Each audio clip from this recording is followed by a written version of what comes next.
Hello friends, good morning. Mampu আর বোন দুজনে মিলে সকালবেলা ঘুম থেকে উঠে ভিডিও কলে গল্প করছিল। গল্প শেষে একটু সাইকেল চড়ে করে নিল ব্রেকফাস্ট।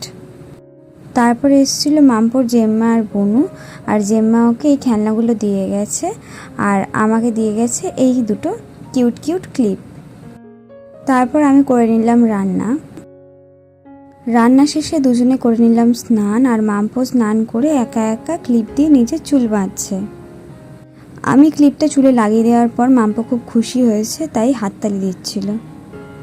আমি আর মাম্পু দুজনে রেডি হয়ে প্রচণ্ড বৃষ্টিতে ভিজে ভিজে চলে এসেছি 1 নম্বর বাড়িতে। আমার চুল তো পুরো ভিজেই গেছে। তারপর চেঞ্জ করে নিয়েছি, আর মা এদিকে আমাকে আর মাম্পুকে করছিল আশীর্বাদ। তোমরা তো জানোই আমাদের বাড়িতে এই রিচুয়ালটা আছে বার্থডে দিনকে বার্থডে গার্ল বা বয়কে আশীর্বাদ করার। মাও তাই করলো।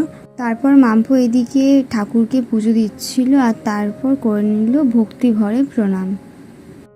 তারপর আমি, মা আর মাম্পু তিনজনে বসে পড়লাম লাঞ্চ করতে। আজকের লাঞ্চের থালিটা মা খুব সুন্দর করে সাজিয়েছিল। ডাল আর কাঁকড়া বাদে সবগুলো মেনু মা অনেক যত্নে বানিয়েছিল।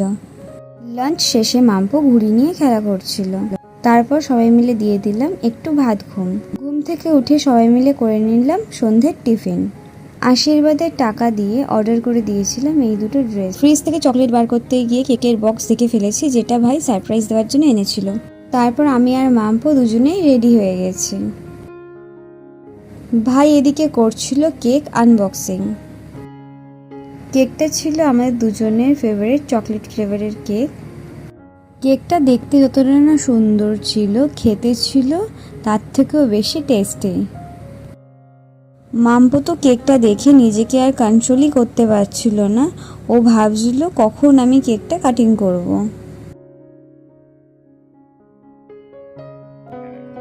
এটা হলো সেই মোমেন্ট যখন আমি আর মাম্পু দুজনে কেককে মার্ডার করছি।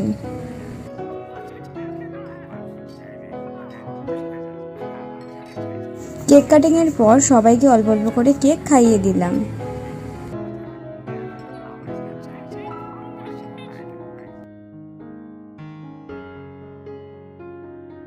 শেষে আমিও নিজে হাতে খেয়ে নিলাম।